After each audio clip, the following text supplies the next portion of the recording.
off to New York to take on the 5-7 Giants, the first-place 5-7 Giants, whose defense has put the rest of the league on notice. They are legit. Wilson wrapped up by Tate Crowder and ripped down. New York sacked Russell Wilson 5 times last week en route to holding the Seahawks to 12 points. Powering his way to another sack of Wilson. The Giants now have 32 sacks for this season. Leonard Williams having a monster year from the inside. He was in on 2.5 sacks this past week.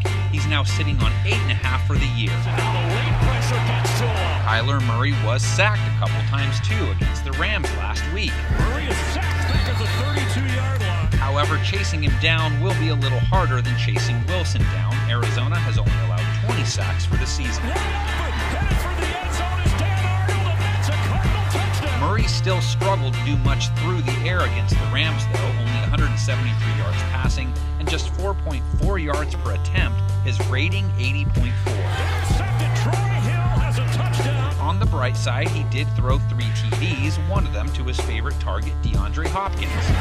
Made a touchdown, Cardinals. But he had to work to try and connect with Hopkins. He targeted him 13 times, Hopkins finishing with 8 catches, but only for 52 yards, which is just 6.5 a catch. Hopkins finally gets a grip. The Giants' pass defense isn't on the same level as the Rams, but they showed that when they're consistently able to pressure the QB, it makes a difference to their back end. Looking for Disley with 3 Giants around They him. held Wilson to just 6.1 yards per attempt and a rating under 80. Number 3 scoring offense in the lead has just turned it over. That interception was one of 2 turnovers they came up with, too.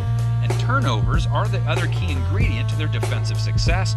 Only 2 teams have more than the G-men do this season. A fumble on the snap. The Giants claiming they got it. And Murray not only threw a pick last week, he also fumbled the ball away. Arizona's offense in the middle of the pack in turnovers, 15 of them in their 12 games. For now, the ball is out. The Cardinals could get back to running the ball a little more in this matchup. Their rush attack has been one of the best in the league this year, and Kenyon Drake and Chase Edmonds were both efficient against a tough Rams D.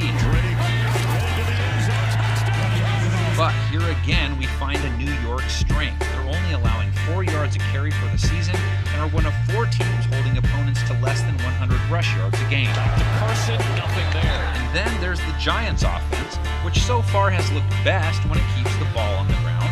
4.5 yards a run this year. Nice move, still on his feet, and it's 1st and goal for the Giants. And while it's typically been Daniel Jones doing the running, it was an actual running back that led the way last week. Wayne Gallman exploding for close to 140 yards. Wayne Gallman, big hole, there he goes. Arizona held its own against the Rams' rushing attack, but still, for the year, they've allowed 4.5 a carry, so the Giants may be able to find some room against them. He's off and running. He's in the end zone. The Cardinals' defense against the pass has been in the average range, over 350 yards to Jared Goff in their loss, their season numbers falling in the middle of the pack. Low throw is caught inside the 10. The Giants went with Colt McCoy last week at quarterback as they wait for Daniel Jones' hamstring to heal. A wide open Alfred Morris with the catch and the score. But the reality is QB play hasn't been a strength even when Jones has been back there. New York fans still waiting for that big game where their signal caller leads them to a win. But hey, maybe this is that week, or maybe it's the week the Cardinals snap their 3-game losing streak and get themselves back into the playoff picture. Huge game for both squads. Hit us with your predicted scores in the comments section. We have some as well. You probably know where to go at this point.